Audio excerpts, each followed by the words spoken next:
My cousin read out a viral Reddit post at dinner, one where the pathetic character lived alone, failed at every job, and still asked his family for help. Everyone laughed. I smiled along, until I realized the punchline was me. Different name, different details. But the story? Mine. Word for word. Turns out, in my family, you're not just the joke. You're the content. And they thought I'd never find out who wrote it. I've always been the family project, the one they talk about in hushed tones, help out, without judgment, and use as an emotional yardstick for their own lives. Whenever I walked into a room, the tone shifted. Pity first, then performance. Last Thanksgiving was no different. My aunt accidentally brought up my old layoff. My uncle joked about me dating depression. Everyone laughed like they hadn't told that joke before. I let it roll off, like I always do, because I thought being silent was the high road. But that night, they crossed a line. And if you think you know what betrayal feels like, wait until your own family goes viral mocking your life, while tagging you in the comments as a lookalike. So stick around till the end, and tell me if your family would have gone this far, or if mine just set a new record. They didn't even bother changing the date. That's what hit me first, not the fake name, not the Reddit flair, not even the condescending tone dressed up as self-awareness. It was the detail that gave it away. January 3rd, he moved back in with his mom. That was the day I lost my lease. The day I showed up on my mother's porch with a duffel bag and a plastic tub full of kitchen knives. I remember because it rained, and she made a face like I was dripping disappointment onto her rug. Now it was a punchline. My cousin Jamie was the one who read the post out loud. Dinner at Aunt Lisa's, a beige tablecloth, overcooked salmon, and Jamie with her phone propped against the napkin holder like she was hosting storytime. "Listen to this," she said. "It's so spot on it hurts." Everyone leaned in. Forks paused midair. The air shifted the way it always did right before someone said something they pretend was a joke. The story was about Ryan, a man-child who lived in his own failure like it was a beanbag chair. He cycled through jobs, blamed the economy, posted inspirational quotes, and still had the audacity to call himself an entrepreneur. "Sound familiar?" Jamie said, smirking at me. I laughed, too quick, too loud. That reflex I'd perfected. But my stomach folded in on itself, because the details kept coming. Ryan worked in tech, got laid off after taking too many mental health days. Ryan had a failed podcast, a bad back, a tendency to overshare in group chats. Ryan had once been described as a lot by his own therapist. Every word landed like it had a return address. Uncle Tom was the first to crack. Okay, that's brutal," he chuckled. "But come on, that's kinda you, right?" Jamie laughed. "Yeah, but in a loving way." Aunt Lisa tapped her glass. "What matters is that you can laugh at yourself."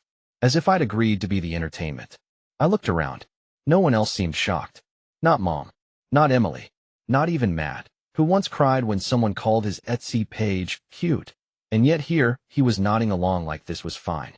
It wasn't just the mockery. It was the choreography. They had read this before. They had practiced this moment. I cut into my salmon and smiled like I hadn't just swallowed glass.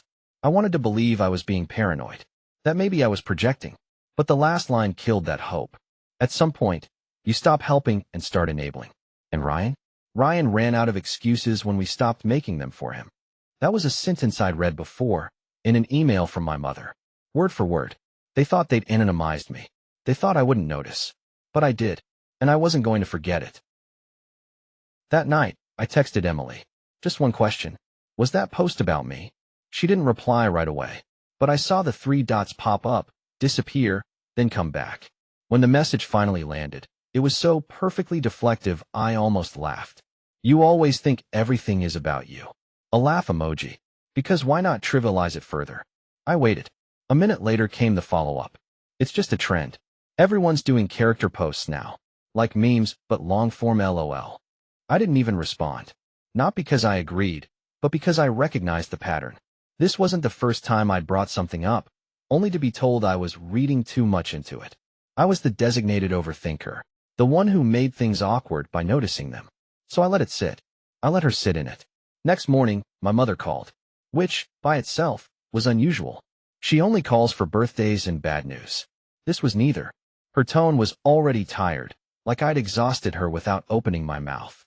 "You're not seriously upset about some silly internet post, are you?" "No, hello. No check-in. Straight to the narrative. I said nothing.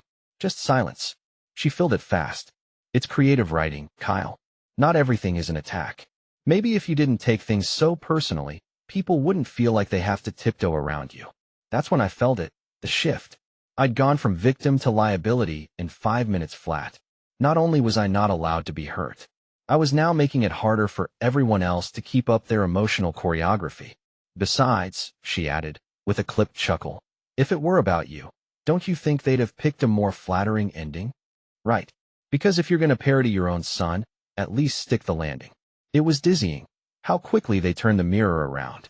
Now I was the egomaniac for thinking I mattered that much.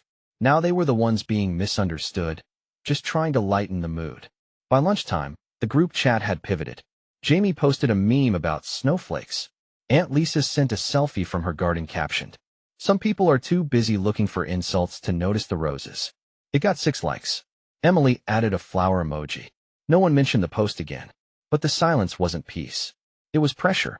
And for the first time in a long while, I realized I couldn't tell if I was actually being mocked, or if they'd just trained me to believe the mockery was love. 3 days later, Emily texted again. This time, no emojis. Hey, can I just say I totally get why that felt personal? I didn't think it through. Honestly, I didn't even make the connection until you brought it up. I stared at it for a while. The switch from, "you always think everything's about you," to "I totally get it," was classic Emily. Tailored guilt with a side of sisterly solidarity. She offered to meet up. Coffee, her treat. Said she wanted to talk face to face, not just text stuff and make things worse. It sounded sincere. She even used a lowercase tone. No performative excitement, no baby talk. Just straight concern. So I went. We met at the cafe near her office. She showed up in her therapy-adjacent outfit. Cardigan, yoga hair, laptop bag slung across one shoulder like a seasoned empath. She hugged me too long. Said, "You look tired." In that way people do when they want credit for noticing you're struggling. We sat down, and she launched into a monologue about family culture and generational sarcasm, like she was workshopping a TED Talk on microaggressions with a smile. She said she remembered feeling left out too, once. That Aunt Lisa once called her the boring cousin, and everyone laughed. "It's not about malice," she said. "It's just the way we cope." I nodded. I listened. It felt like a truce, or at least a ceasefire. Then she leaned in and dropped this line. "If it helps, I even tried editing out some of the harsher stuff before they posted it." My stomach tightened. Before they posted it? She caught herself, tried to pivot. I mean, I didn't know they were going to actually, publish it. I thought it was like a writing exercise. Just family venting. She smiled like that made it better. I asked nothing else. I finished my coffee, thanked her for the chat, and walked out with the same polite expression I wore the night of the dinner. 2 days later, I saw a comment thread under the original Reddit post. Someone had asked, "Is this based on a real person?" The reply, now deleted, said, "Let's just say, the author's sister thinks so." Guess whose username was attached? A throwaway, sure. But the email behind it? I'd seen it before, when she sent me a Canva invite for her wedding invitations. False ally. Not just a bystander. Not even a co-conspirator. She was the one holding the flashlight while they carved me up. I wasn't trying to play detective. I just couldn't let it go. The post haunted me. Not just the content, but the tone. It read too comfortably, like it had been rehearsed. And once Emily slipped, I knew there was more. So I did what every decent millennial does in the face of betrayal. I opened Google Drive. My family, bless their lazy bones, never understood privacy. We still shared a cloud folder from my cousin's baby shower, a dusty archive of recipes, travel itineraries, and half-finished slide decks from failed business ideas. Buried inside a subfolder called Lisa Docs, Do Not Delete, I found a file titled Draft, The Family Couch, Anonymous Essay. I didn't even have to open it to know. But I did. It wasn't a Reddit post yet. It was a pre-edit version, rough but unmistakable. Paragraph after paragraph painted Ryan as a well-meaning but emotionally draining adult child. The metaphors were softer, the jokes unpolished, but the bones were all there. Same job history, same passive voice, same dig about quote-unquote trauma. And in the upper right corner, last edited by lisaburns.communitycoach@gmail.com. Timestamped 2 weeks before the dinner. I sat back in my chair. So it wasn't Jamie. It wasn't Emily. It was Lisa, Aunt Lisa, the life coach, the one who gave me a gratitude journal for Christmas and said I should write myself a better story. Turns out she just did it for me. I clicked into the revision history, a grim little scroll of betrayal. Emily had left 3 comments. This line about the failed startup is gold. Add the part about the mindfulness workshop. Can we say emotional leech? Or is that too harsh? I closed the laptop. You'd think I'd be angry, but I wasn't. Not yet. I just felt weightless, like the floor had dropped out and I hadn't landed yet. They always said I was too online, that I cared too much about what strangers thought. But now they were farming my trauma for internet clout and hiding behind the fact that Reddit didn't ask for sources. And the worst part? The story had nearly 4,000 upvotes. A silver award. 3 people said it changed how they viewed boundaries with toxic relatives. I wasn't just a character. I was a cautionary tale. And I had no idea how many people had clapped for my humiliation while I sat across from the author, smiling over mashed potatoes. I hadn't thought about the cabin trip in years. It was one of those forced family getaways they planned after my first real breakdown, the kind where everyone pretends proximity equals support. They booked a cabin upstate. No signal, no Wi-Fi, just nature and healing. What it really was, a weekend-long intervention disguised as a retreat. I remember sitting on the porch, trying to breathe through the panic that wrapped around my chest like a wet blanket. I couldn't find words. Couldn't cry. Couldn't even pretend I was okay. That's when Aunt Lisa handed me a clipboard. A checklist. It's from my self-regulation course, she said. Just see how many apply to you. Item 1. Often plays the victim in emotionally neutral situations. Item 2. Unwilling to take responsibility for personal failure. Item 3. Drains group morale through repeated crisis cycles. I remember circling all of them. Not because I believed it, but because I wanted it to be over. Later that night, they all watched a movie while I sat outside alone. My cousin Jamie brought me a blanket. She didn't say anything, just draped it over my shoulders like I was an elderly guest at a home for disappointing sons. When I thanked her, she said, "Just try not to ruin the vibe tomorrow, okay?" That line didn't hit me back then. Now, it rings like a subtitle under everything they've ever done. Don't ruin the vibe. Don't question the joke. Don't make them feel bad for making you the problem. It wasn't just the Reddit post. That was the polished version. They'd been workshopping it for years, in group chats, family dinners, quiet eye rolls when I left the room.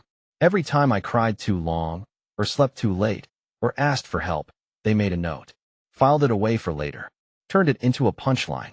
And I gave them the benefit of the doubt, over and over, because I thought being understood was something you earned, not something you demanded. That cabin trip was supposed to be the start of my recovery. But now I see it clearly. It was a dress rehearsal. They weren't worried about me. They were rehearsing how to explain me. So when the Reddit post came, it didn't feel like exposure. It felt like publication. Like I'd finally seen the manuscript they'd been editing in whispers for years.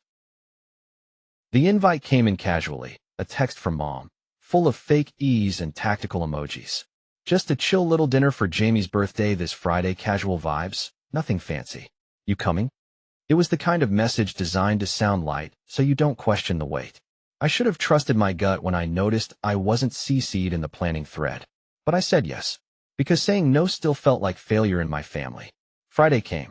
I brought a bottle of wine. Dressed nice, not formal, just curated. Like I was playing a role I didn't audition for. From the moment I walked in, something was off. Everyone was ready.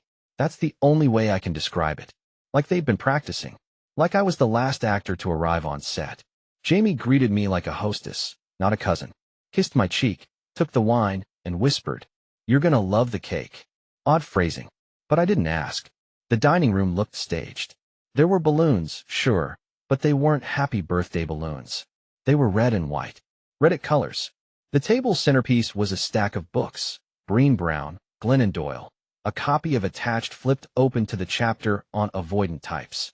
Lisa wore a shirt that said, "Main Character Energy." And Emily? She had a camcorder. An actual handheld camcorder.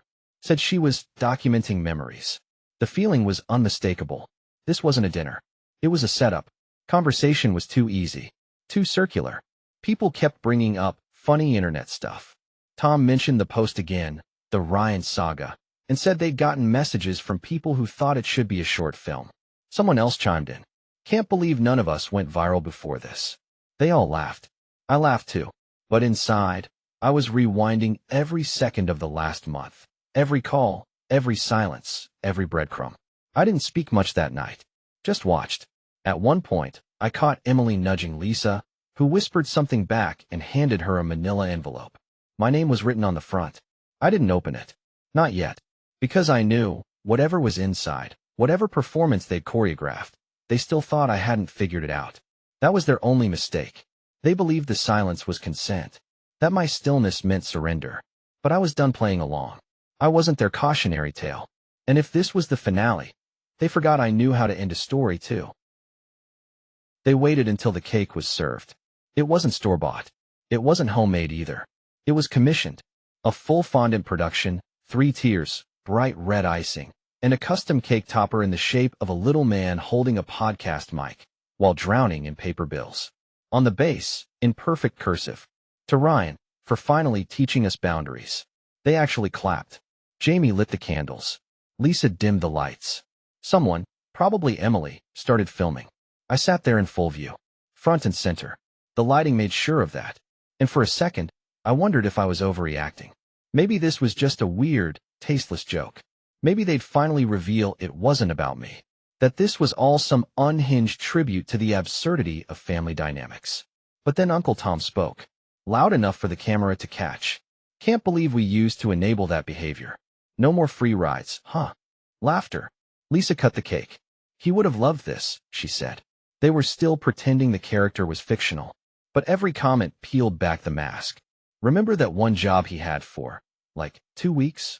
Didn't he say he was consulting from home? God, I almost missed the text essays. Almost. They didn't say my name. They didn't have to.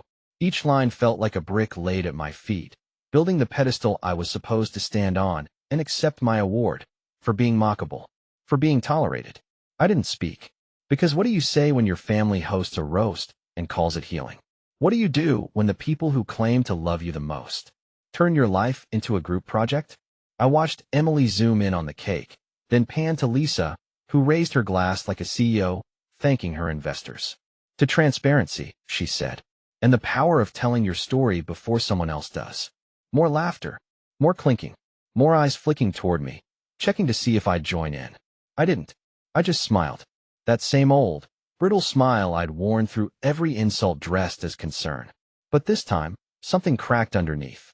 Because in that moment, I knew I wasn't humiliated. I was done. They had written their little fable, but they didn't own the ending, and I hadn't even opened the envelope yet. I didn't speak, didn't storm out, didn't break the cake stand or flip the table like they probably feared or secretly hoped. I just observed. Because once you realize the performance is for them, not you, it's oddly liberating. Let them monologue. Let them pose. Let them post. I had already started collecting. That manila envelope Lisa handed Emily, still unopened, still sitting by my plate. I tucked it into my coat pocket without comment. They watched me do it.